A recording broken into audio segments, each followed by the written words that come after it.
Hi everyone, this is my executive function intervention plan for Jason, an 8th grade student. So Jason is an 8th grader who loves sports and music. He is a smart student who loves learning. He enjoys going to school and he has a positive relationship with his teachers. Lately, though, his parents have had some concerns about his performance. See, Jason was previously diagnosed with ADHD and has challenges both with inattention and hyperactivity. So, what are these new challenges that his parents are concerned about? Well, one, Jason lacks focus. He is unable to work for more than 15 minutes without taking excessively long breaks. 2, his materials for school and his other possessions are always in a disorganized state. And 3, Jason is struggling in his writing. His paragraphs and essays also lack organization. Jason currently has a 504 plan, but does not take full advantage of all the support that he's offered because he's always doing his assignments at the last minute. His parents have always closely monitored his homework and school performance, but as he gets older, they would like him to become more independent and responsible for his own performance and achievement. Jason is in need of a robust intervention plan that will help him to become more organized, maintain his focus, and improve his writing. The intervention plan will focus on organizing, planning and prioritizing, and self-monitoring or self-checking. This chart shows our intervention plan. So for the area of lack of organization, we are going to first implement an electronic calendar that he will use to record important commitments and deadlines.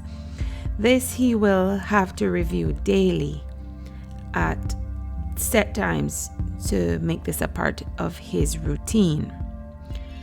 We will also use file sharing software such as Google Drive to store notes and schoolwork.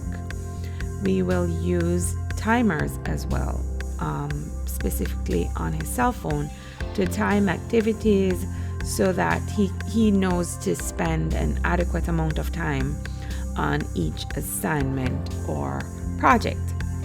We'll also use flow charts that break down important projects into small steps so that he's not looking at the project as a whole, but little steps that he'll take towards finishing the project. Another important strategy that we will use for helping him to become more organized is storing materials in a set location near his workspace, whether at school or at home. So things like calculators and dictionaries that are used in lessons will have a set place to be stored. And this will take practice, but it can be implemented over time. We will also set a time weekly to clean out his backpack and binder, and again, this will become a part of his routine. We'll also use color-coded or brightly colored folders to organize papers such as permission slips and handouts and worksheets that need to be returned to school. The strategy that we will implement for his lack of focus issue is self-monitoring and self-check techniques. And the most important aspect of this intervention is the timing of these self-monitoring and self-check exercises. So for instance, he likes to take a break after 15 minutes of work. That is the time that we would implement these strategies. And we'll discuss this some more when we talk about the rationale behind this intervention plan. For his issues with writing, we are going to employ some tools that will help him to write in a more organized and focused manner. One of these tools is a graphic organizer, and this will help him to organize his supporting details around his main ideas and kind of give his writing some more structure. We'll introduce him to a writer's checklist. We'll also help him to create one of his own that he will use to assess his own writing.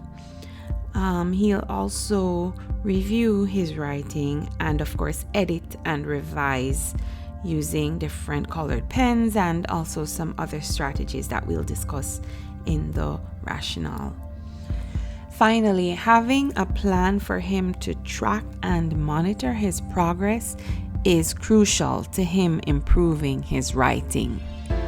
So, what is the rationale behind this intervention plan? Firstly, we chose to use a lot of electronic resources because, he's an 8th grader. He's tech savvy. He wants to spend time on his devices. So this is a productive way to do so while helping him to improve his executive function. So items like the electronic calendar, the cell phone timer, and Google Drive, is a way to become more organized by using electronic resources. And an added benefit of having things electronic as well is that he can access them from anywhere. So if he has an issue with always forgetting papers at school or at home, having things stored electronically will ensure that they're right there at his fingertips. Perhaps the most immediate benefit, though, of having things stored electronically is that it will immediately reduce the clutter in his backpack and on his workspace and in his binder. Another useful strategy that we want to employ is the flowchart, and this can either be on paper or on a whiteboard that is mounted in his bedroom, and this will basically help him to break down large projects into smaller chunks or smaller steps that he needs to take. And it's visual, and it will help him to see as he completes one part of a project, he can tick that off, and it helps him to feel confident in his abilities as well, and to motivate him to want to stay on track and stay on target and finish a project. Another important aspect of our intervention plan is establishing routines, as routines are very important for children with ADHD. Establishing routines in which Jason checks to ensure he has his materials and is on track with his tasks, and routines where he cleans up his supplies and become more organized in that area will kind of help him to know what to expect and to be more prepared daily. So that is an important aspect of our plan, establishing daily routines or weekly routines depending on the task. Teaching the student the importance of self-check and self-monitoring helps to activate his thinking so that he can evaluate what he's doing, whether it's working or whether he needs to change strategies. In terms of his lack of focus issue and his need to take a break after 15 minutes and abandon the task altogether, we want to schedule his self-check or his self-monitoring at this time. This is the time when he normally loses interest in a task, and that is probably sometimes because his strategies aren't working, and so he becomes frustrated. So scheduling the self-check at this time will help him to question, is my current technique or strategy working? Do I need to change strategies? Am I on task to complete the am I on track to complete the task? So, it feels like a break, but it's a constructive break where he can kind of think about how he's doing and probably come up with ideas of how to redirect his focus or how to change strategies. Judy Willis notes that until students fully develop the executive functions necessary to provide self-feedback and monitor progress, they will be limited in their ability to set and stick to realistic and manageable goals. And one of the reasons for this plan is that Jason is getting older and his parents want him to become more independent and responsible as he prepares for high school and college and beyond. So this is the time that he really needs to start thinking about being responsible for his own actions and being able to check himself and to monitor his progress and know whether he needs to adjust.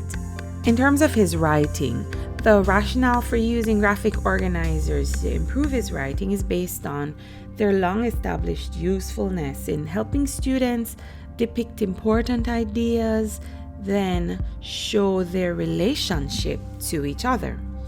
So Jason will benefit from this tool because he has trouble conveying the ideas he comes up with. He comes up with great ideas, but he just needs a little help structuring these ideas and expressing them clearly in a way that others can read and understand. So this will definitely help him focus his writing on one idea at a time, then developing this idea with all the necessary supporting details, and then moving on to the next idea and doing the same thing, and so on. Now, revising and editing are crucial stages of the writing process that the student would benefit from having aids such as COPS handout, and COPS is capitalization, organization, punctuation, and spelling. And then there's also a COPS variation, which is capitalization, usage, punctuation, and spelling. So he can have this on a little card that he keeps handy. It's preferably a laminated card, so that in sometimes the way his things get cluttered, it will kind of stand the test of time. It's something he can always pull out when he needs to remember, what do I do to edit this paper again? So those are very useful. According to Executive Function 101 from understood.org, a great idea is for the student to shift roles from writer to editor. And, he can do this by using a different colored pen or text to make edits and revise his work. So he's looking at his work through fresh eyes, and then he will have these visual markers that show him the improvements that need to be made on his writing. And finally, it is important for the student to review and self-check his written work to track progress. And one recommendation also from Executive Function 101 is that he make a note of his most common errors in writing and create a personal checklist to track his progress and improvement in this area. So the idea is that each time he writes, he knows that these are his common mistakes and he will remember to check for them and to monitor his progress. So we should see these mistakes less and less each time he writes. Now, it is hoped that with all these strategies, close monitoring, and continued parental support, Jason will begin to show improvement. As he has ADHD, he might continue to have executive function issues. However, creating useful routines that help him to be more organized and aware of his progress will be highly beneficial to him, not only academically, but beyond the classroom as well. Thank you.